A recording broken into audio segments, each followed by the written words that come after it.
Yeah, well, I'm so proud of our team this week. I love how offensively we're playing with such great pace and aggressiveness, and we're getting into the paint and we're getting some touches in there that we've been struggling to really get, and now we're starting to get those. And then defensively, I really like the versatility that we're starting to show within how we can defend in multiple ways with multiple players.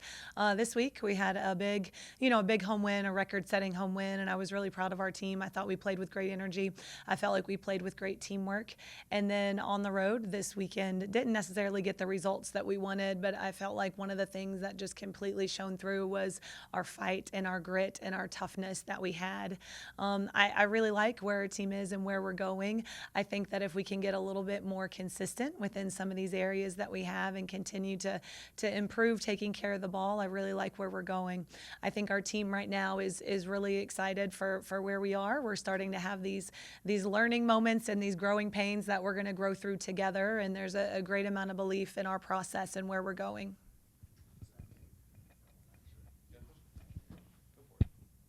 How do you keep the team from getting too high after a record-setting performance on Wednesday, and then getting too low after this road loss last night? Yeah, well, I think that's the key throughout the whole season. You're never too high and you're never too low. You're consistently controlling those controllables, and you're always staying true to your identity. And so as long as we understand what that is in our teamwork and toughness, and that's where we live, that's where we want to be. I like some of the confidence that we were able to gain. We had 5 players in double figures, right? We have some players that were playing really well off the bench for us, and them getting that time and that experience is critical to our team growth. And then you turn the page and you go on the road against a really tough and a really good team in a tough environment, and there's growth in that too for us. I was really proud of the way that we responded in both of those games, right? I was proud of the way that we responded when we had a lead, and we still continued to have that fight and that toughness in who we are. Proud of the way we responded when we came on a halftime and we didn't have the lead. Continuing to have that fight and that toughness with who we are was consistent in both games. What did you think got away from you guys early on yesterday? Yeah, I felt like our transition defense wasn't as good as it needed to be to start the game. We gave up way too many points there in the first and in the second quarter within some of those early in the clock shots that Creighton was getting for us. And then in the first quarter, we didn't have as many focus finishes around the rim when we got some of those looks that we needed to convert. And that's what's great about the game of basketball. It's like, how are you going to respond in all those situations to it? And I like the way that we did. I felt like our coverages certainly could have been better. And then I felt like, offensively converting some of those would have been key for us early on.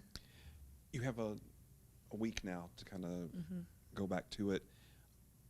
What are you looking to accomplish this week, and how do you kind of balance players' schedules and the kind of things that you're going to try to do with the academic things that happen, and just given that you have a full week where it's only going to be preparation without having to have a game in the middle of it or any kind of travel? Yeah, I think these weeks are so important for your team. Obviously, we have high drive, high achiever student athletes that are going to exceed in the classroom and spend a lot of time and commitment to that this week going into their finals week. But at the same time, I love that we have a moment of basketball where we can focus on just us and focus on that growth. There's still lots of growth areas for us. We know we have a lot of work ahead of us to do, but it is a delicate balance between those two things, and then also starting to prepare for that next opponent that's coming up. When you can focus on just you, we can take some of these areas that we've been kind of focusing on with us, with our communication, with our pace, and taking care of the ball. There's some different areas that we're going to grow in as a team this week, and we're excited for that. We just get to couple it with some coffee for some studying a little bit. So at what point in the week do you start to look at Oklahoma State, or do you look at them in little small bits throughout the week? Yeah, well, first of all, I have a great staff that does great scouting, right? So we're familiar with them and what they do, and then we're going to go in and we're going to create, some themes that we think we're going to see and be able to see what do we feel our advantages can be, what do we feel their advantages are, and figure out where that balance is between the two of those as we prepare. I do think it's important to take some time here at the beginning of the week and focus on us and focus on a lot of those learning opportunities that were in the last game. So many times teams skip those growth areas, right? Because that next game is right in front of them, and being able to learn from those learning moments we had is critical. How do you view games against Oral Roberts, games against Oklahoma State, games in the state? Do you view those just, I guess, philosophically different than you view other games? Well, I think one thing we're excited for some great competition coming up. We've been able to have a really competitive schedule, and when you look at Oklahoma State and their team, and you look at where they are nationally ranked in those things, like our team is really excited to get on the floor and compete. Same thing with Oral Roberts. Oral Roberts is a good team. There was a little bit of a rivalry component to that game, which made the emotions and the energy a little bit high. But again, every single time our team takes the floor, we're excited to compete, no matter who that opponent is. Have you gotten to the point now where or how much attention do you pay to the rest of the league at this point? Yeah, I think you always have a pulse for the league. At the end, we're looking to compete for championships within our league, and so having a good pulse for that is certainly important. While it's not your primary focus at this point in time in your season, our growth and development and those games that we have coming up are having a good pulse for that consistently is key.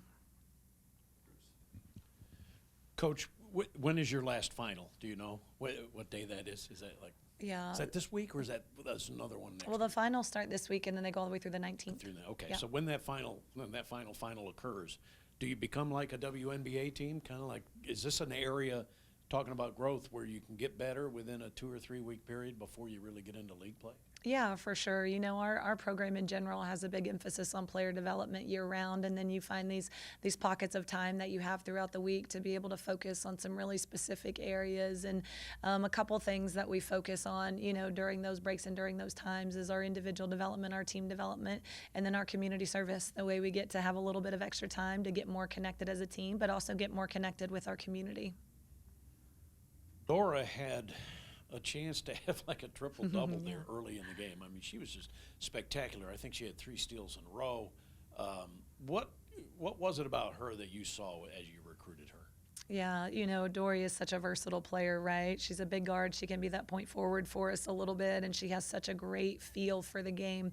Whenever I was watching Dory play, it was like the ball always needed to go exactly where it needed to go whenever she touched it, whether that was a shot, whether that was a pass, whether she needed to get it somewhere and set a screen. And I really think she has a really good feel for the game.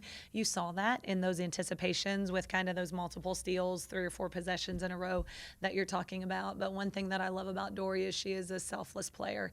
Every time she steps on the floor, it is for her team, and it is for her team to win. She has the ability to impact so many different areas of the game, right? She has the ability to get rebounds. She has the ability to score around the rim. She has the ability to shoot. She has the ability to pass. She has so many different things that she does that helps us. But seeing her selflessness and her great feel for the game were things that stood out immediately. And this is not meant to be a negative, but coming off the bus, she's not one that you'll, kind of be concerned about if you're the opposition. She just doesn't, I don't want to say she doesn't look the part, but she does not scare you, so to speak. That does not speak to what kind of drive and desire she has, right? Oh, absolutely. She's kind of a quiet killer out there on the floor, isn't she? Like, she doesn't always do things in spurts, but she does things consistently enough where at the end of the day, you grab that stat sheet and you're like, wow, look at the way that she contributed, for sure. Have you gotten what you think you were going to get and what you need from Maddie? Yeah, Maddie's leading our conference in scoring right now. She's doing such a great job for us on the floor. She's able to give us some offensive scoring power with that. And then defensively, we all know how hard Maddie plays on both ends of the floor. And so we're super excited about her growth and what she's doing. We've got to be able to kind of put her in a few more scoring situations that we want to have out of her in the half court just a little bit more. And so we're going to continue to develop that in our program.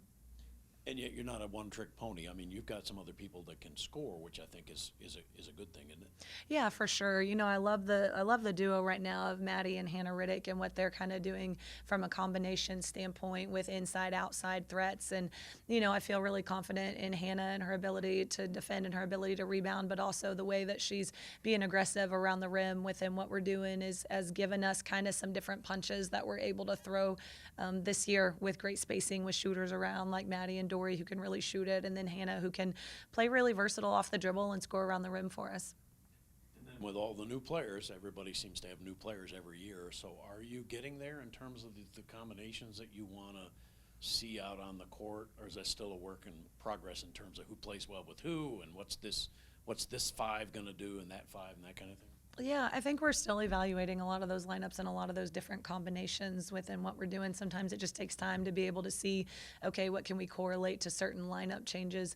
I think a lot of what we have, and it's so much fun because you see a lot of young players that are on the floor for us, each game consistently with a high number of minutes, and you love their hunger and you love their drive and their work and those things that they bring to us to give us a big spark on the floor. It's finding the right combination of all of those that we're still working really hard towards. And honestly, some of those combinations are probably going to look different in different games, looking to see, okay, what do we need to do defensively? What do we need to do offensively? And how can we fit that? But I think all of that plays a lot to our advantage of the versatility that we have all across the board with this roster. We have great size, we have great skill, and we have great versatility. And being able to have the luxury to combine a different lineups is something that gives us a lot of depth this year.